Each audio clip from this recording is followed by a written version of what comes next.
បាទគ្រប់ជំរាបសួរក៏ដូចជាសួស្ដីទៅកាន់ពុកម៉ែបងប្អូនទាំងអស់គ្នាចឹងថ្ងៃនេះដែរគឺខ្ញុំនាំអារម្មណ៍ពុកម៉ែបងប្អូនទាំងអស់គ្នាមកលេងនៅ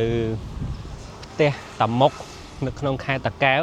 ហើយខ្ញុំនឹងរៀបរាប់នៅប្រវត្តិមួយចំនួនតទៅមកផ្ទះតាមុកនេះផងដែរឥឡូវនេះខ្ញុំបានមកដល់ទីកន្លែងនេះហើយទុំរួមបានដូចតបថ្ងៃចង់គុំទៀតថ្មីរឿងមួយដែលគួរចាប់អារម្មណ៍ជាងគេនោះគឺផ្ទះតាមុកនេះគឺបានសាងសង់ឡើងនៅក្នុងឆ្នាំ1977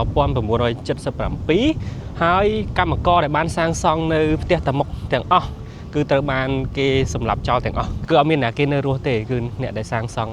អគារមួយនេះរឿងនេះគឺយើងបានដឹងពីចាស់ៗនៅតំបន់ហ្នឹងប៉ុន្តែបើខ្ញុំមកស្វែងរកឯកសារពាក់ព័ន្ធនឹងតាមុកបញ្ជាឲ្យគេសម្លាប់ជាងនៃសាងសង់ផ្ទះនេះគឺខ្ញុំអត់រកឃើញឯកសារឯករាជ្យណាបញ្ជាក់ 100% នោះទេអញ្ចឹងឥឡូវចង់ដឹងទស្សនវិជ្ជាអគារនឹងបែបណាមកទស្សនាមួយខ្ញុំទាំងអស់គ្នា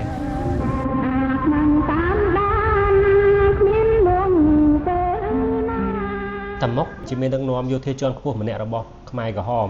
ហើយគាត់មានដើមកំណើតពីស្រុកត្រាំកក់ខេត្តតាកែវបន្ទាប់មកគាត់ក៏បានក្លាយជាមានដឹកនាំដ៏មានឥទ្ធិពលម្នាក់នៅក្នុងតំបន់អន្លង់វែងបើតាមឯកសាររបស់តុលាការខ្មែរក្រហមបានបញ្ជាក់ថាផ្ទះនេះអាចសាងសង់ឡើងក្នុងចន្លោះឆ្នាំ1977ហើយក៏ធ្លាប់ជាកន្លែងប្រជុំមេបញ្ជាការយោធាធំៗផងដែរសូម្បីតែប៉ុល ពតក៏ធ្លាប់មកប្រជុំនៅទីនេះដែរផ្ទះនេះមានទំហំធំហើយមានរហូតដល់3ជាន់ស្ថិតនៅលើដីទួលខ្ពស់មួយកន្លែងនៅកណ្ដាលបឹងតែម្ដងហើយបើយើងឡើងទៅខាងលើគឺយើងអាចមើលឃើញទេសភាពបានជុំវិញនឹង360ដឺក្រេតែម្ដងអញ្ចឹងអាគារនេះគឺសាងសង់បែបនៅលើកោះមួយអ្នកនរគ្នាអញ្ចឹងពេលយើងធ្វើដំណើរមកគឺយើងធ្វើដំណើរលើស្ពានថ្មតូចមួយហ្នឹងបើសិនខែភាសាវិញគឺទឹកលិចអស់ហើយអញ្ចឹងប្រហែលជាធ្វើដំណើរបានទៅតាមហ្នឹងទេ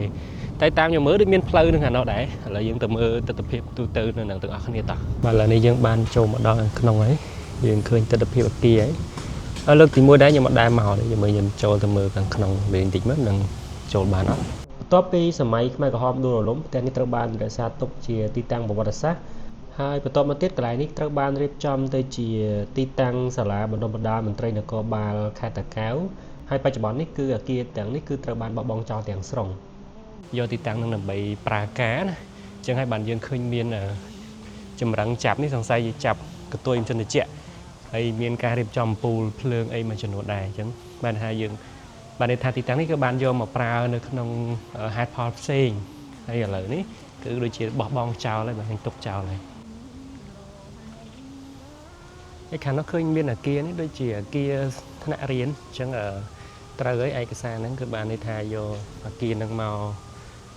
ធ្វើក្នុងគោលបំណងផ្សេងណាមុននឹងទុកចោលអញ្ចឹងបើតាមខ្ញុំមើលទៅខ្ញុំស្មានណាខ្ញុំអត់ប្រកាសទេអគារនេះគឺអគារថ្មីដែលទើបតែសាងសង់ប្រើប្រាស់ខាងតាមក្រោយហើយអគារនេះគឺជាផ្ទះតាមុកហ្នឹងហើយផ្ទះតាមុកមួយនេះបើមើលទៅគឺនៅលើកូនកោះមួយដែលអាចមើលឃើញទស្សនវិជ្ជាជុំវិញនឹង360ដឺក្រេតែអគារនេះថ្មីមើលទៅថ្មីទើបតែសាងសង់តែតាមមើលទៅអគារនេះមិនទាន់ទ្រាំទេអាចបើសិនជានេះអាចនៅប្រើការបានតែឥឡូវគេទុកចោលគេអត់ប្រើការអីទេអញ្ចឹងអគារនេះរចនាបថសាងសង់គឺប្លែក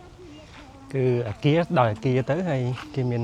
បាពូនេះដើម្បីធ្វើចដាលឡើងមកជាហៀបដាច់ដライអញ្ចឹងគេមានចដាលឡើងនេះចដាលឡើងនេះខាងនេះ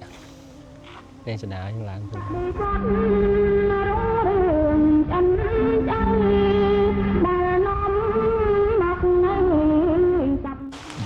ចៃដន្យមែនតើពុកម៉ែបងប្អូនទាំងនេះថតបានបន្តិចភ្លៀងឥឡូវខ្ញុំធ្វើការរកកន្លែងជ្រកសិនអញ្ចឹងឯងបាទសើមអស់ហើយ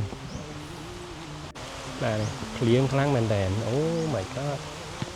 អញ្ចឹងអរគុណច្រើនពុកម៉ែបងប្អូនទាំងនេះសម្រាប់ការទស្សនាវីដេអូមួយនេះបើសិនជាចូលចិត្តសូមកុំភ្លេចចុច like follow page ខ្ញុំអ្នកមួយផងហើយចាំជួបជាមួយខ្ញុំបាទនៅវីដេអូក្រោយទៀតបាទជម្រាបលាបាយបាយ